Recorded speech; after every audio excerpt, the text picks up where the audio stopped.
serviceable show overall. I'm Boss Basics. I'm Victor at the end of the video. And today I am so sorry that this review is coming out very late. And the main reason is I've been very busy today, trying to get stuff done for college and have to do essays and so much paperwork and bull crap. But hey, I gotta go into college one way or the other with my stupid ass. But anyways, yeah, I'm reviewing the Go Home show for Elimination Chamber, and this was not terrible, but it was raw and it still sucked, but this was more of a serviceable show. Also, I am snowed in, probably for this week. It depends on how the weather. So if you guys are going out and driving, please be safe, because there's been some close calls with the couple people, and it's coming down very heavy. So please be safe out there. Anyway, let's get on to this review proper. This is the Raw review for the Go Home show for the Elimination Chamber, and I got my handy dandy notes because I can't remember anything off the top of my head. So Miz comes down, Miz TV with McIntyre. Miz is thinking about letting Drew speak, but it turns out no, he's going to keep continuing. It's that shtick he's been doing for years, and it's getting very old. In the end, like, Drew, says, if you say one more word, I'm going to kick your ass and all that stuff. And Miz talks, gets a Glasgow kiss, and, McIntyre just chucks the money in the bank briefcase. And then Miz says, wait, I'm the Mr. Money in the Bank. I don't need to be in the chamber. So he removes himself from the chamber. And, well, that's a whole fiasco I'm going to talk about here in a little bit.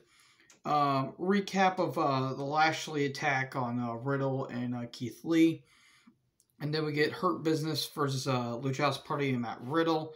Matt Riddle referencing Abraham Lincoln as a vampire hunter. It was based off a book that made it into a film. And screw you, that film was awesome, even though it wasn't based on the book. Kind of like Charlie and the Chocolate Factory movie. Which that remake was better, says no one. The remake was trash, and I know someone's going to get mad. I'm talking about you, Emily. Yes, I'm talking about you. That remake sucked, and you know it.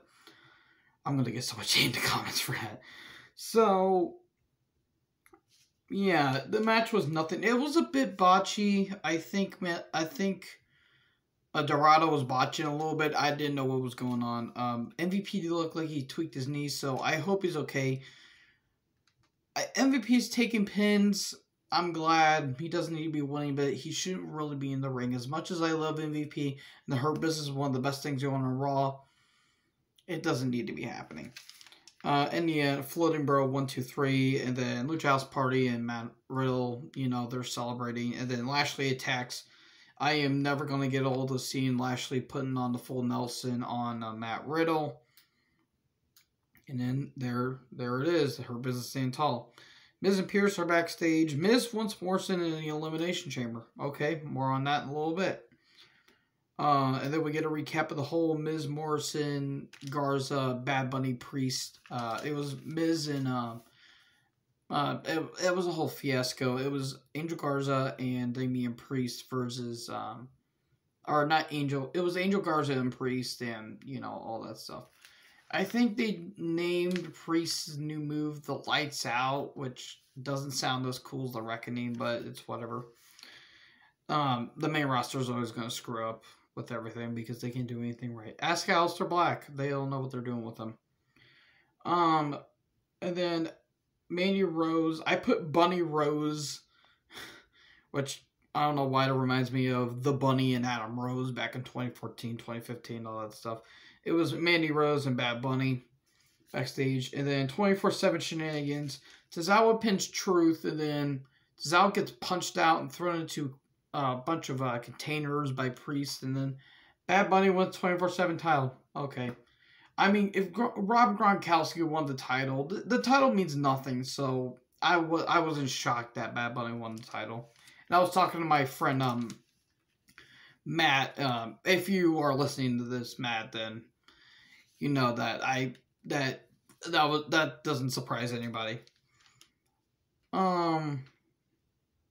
So yeah, and then Adam Pearce backstage, Miz and New Day. Kingston wants in the Elimination Chamber match, and Miz and Kingston are going to have a match later on, and I'll talk about the stipulation.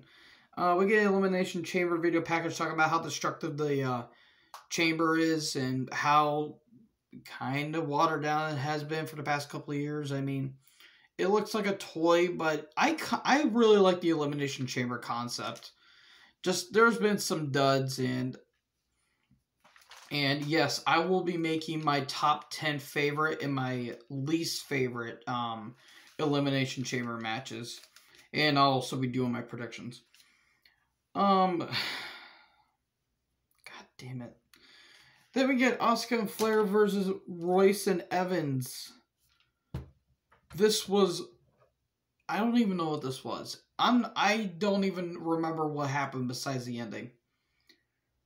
Evans gets tagged and doesn't want Charlotte near... She doesn't want him near Charlotte. She gets on the mic and says that she's pregnant. Now, it turns out that she actually is, but they're implying that Ric Flair is the father. Are we sure Vince Russo is not on the creative team again? If this is Bruce Pritchard, he needs to get slapped in the face. I would have smacked harder, but it's late and my mom's trying to sleep, so I don't want to be too loud with that. This, I mean, great for Evans, but they were implying that Flair's the father, and I hope that doesn't go where I think it's going. So yeah, that was just stupid. But good for Evans, though. She does have a daughter, and whoever the father is, I can't remember if she's married or not, but whoever the father is, congrats for them. I just don't know what they're going to do with Asuka. I think they're going to do an open challenge, but we'll see. Charlie and Sheamus. Charlie looking beautiful tonight, as she always is. I don't think she ever looks bad, in my opinion. Yeah, Charlie with Sheamus, saying that he's going to be chilling out the chamber, waiting to enter and win the WWE title. Okay. Kingston versus Morrison. If Kingston wins, he's in an Elimination Chamber. If Miz wins, then Morrison is in the chamber. Good match. Very, very good match. I don't think there was a bad match ever between these two guys. In the end, Trouble in Paradise 1, 2, 3. Kingston is in the Elimination Chamber, which kind of surprised me. I thought Morrison was going to be in it, but I mean, they're building up a match between Priest and Bad Bunny versus Miz and Morrison. Ho, ho, hey, hey. So, I mean, I'm not going to be looking forward to that match, but hey, good on Bad Bunny for that. At least it's something. And then, recap of Lana versus Jax, that whole thing. Pun unattended. And then Lana and Naomi, that situation was so funny when she screams, "My hole," and then she gets shoved. I was crying laughing it will never get old to me because it's funny. So yeah, we get Lana and Naomi saying a bunch of hole puns because why the hell not? And then an Orton promo, and then it turns to Alexa vignette. She's in a pentagram because Satanism. Yay, we gotta praise the Lord Almighty Stan apparently. And yeah, I say that's an inside joke for those who know me in real life. Yeah, let's not talk about the Lord Almighty Jesus. We gotta praise the Lord Almighty Stan.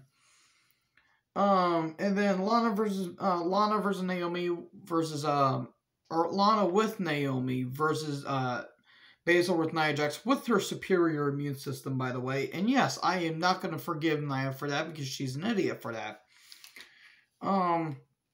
It was whatever. I mean, this was not terrible. Lana is improved slightly. I mean, Basil carried her, obviously, but Lana, she's not a good worker. But she is slightly improving. She just needs to be trained more. Roll-up attempts, I thought Lana was going to win, and my friend Matt was going to be pissed if she did. And I thought she was going to get pinned as well, but in the end, Lana did show some fight here. She did. I mean, she kicked out of a clothesline at one, which impressed me. In the end, Barracuda clutch. as John Rattlin would like to say, and I'm a big John Rattlin fan, and a little homage to him. Lana taps out and all that stuff. Okay, whatever. Pierce and Braun Strowman, Proud Boy Braun backstage. And he says he wants a new chamber match, and Pierce said that it's only former WWE champions. Well, I'm the former Universal Champion. That's my best Braun impression. I know it sucks. Don't judge me. And, he says I'm going to talk to Shane about it. We're going to get Shane versus Braun at Mania, and I'm not looking forward to it. And then we have the Gauntlet match. Winner is the last entrant in the Elimination Chamber. So, Styles with Omos versus Kingston with Xavier Woods. This was a good match.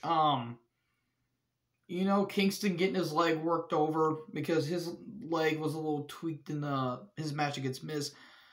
Omos, I think, killed Woods because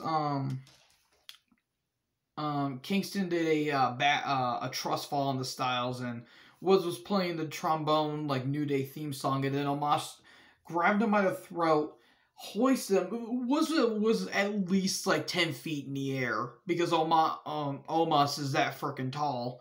I mean, seriously, if you give that man in ring work, he can be a fantastic big man. And then he chokeslammed Woods on the outside, which looked painful. Match goes on for a little bit. Omos gets thrown out, and we never see Woods ever again. So in the end, Phenomenal Forum 1, 2, 3, and Styles wins, and then Drew McIntyre comes out, WWE Champion. This goes on for a little bit. This was a pretty good match, and then McIntyre wins with the Claymore 1, 2, 3. Okay. And then Jeff Hardy comes out. Hardy is washed. I mean, he did lay in some offense, but in the end, Swanton knees up. And then Claymore 1, 2, 3. Okay. And then Orton comes out. And this is where stuff starts to go down, in my opinion. It goes on for a couple minutes, and then all of a sudden, Alexa is playing with the video drums, and there's multiple Alexas on the screens and all that stuff, and that causes an Orton to count out. I thought for sure she or the Fiend was going to show up, and I'll get into my predictions of what's going to happen with the Fiend. So yeah, Orton gets counted out, and then he tries to get back in, gets Claymore kicked, and then Sheamus is the last one, and he blindsides Drew. This goes on for a little bit. This was a pretty good match. Sheamus is starting to slow down a little bit because he's got that spinal synopsis. He's got spine issues. But in the end, bro kick 1, 2, 3. Sheamus wins, and then he cuts a promo saying he's gonna win the Chamber and win the WWE title. So yeah, that's it. Again, this might sound a little less enthusiastic, because it's late at night and I don't have school tomorrow, which is good because I'll be able to produce more content. But yeah, I'm starting to get a little tired, but I'll stay up because it's about 10, so yeah. Overall, not a terrible show, but it still sucked. That Gauntlet match was pretty fun, though. Anyways, thank you guys for watching this video. I am Boston with Basics. Make sure to like, comment, subscribe, tap the bell for more notifications. Join the herd. I'll talk to you guys next video. Peace out.